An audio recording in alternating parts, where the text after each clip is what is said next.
In today's video, I'll be showing you how to use a brick splitter in less than 1 minute. These are often used with paving blocks, but they can also be used on concrete blocks as well. Please like and subscribe if this video helped you, and also leave a comment if any of your questions are left unanswered by the end of the video. So firstly, what you're going to want to do is get the marked point on your block, place it underneath the blade.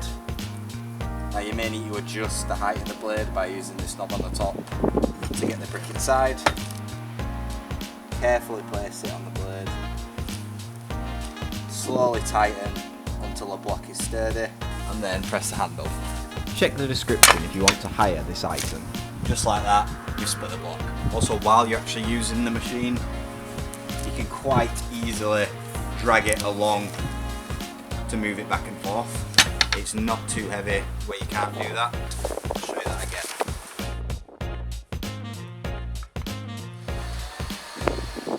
Twist the knob on top, secure the block, press the lever. Just like that.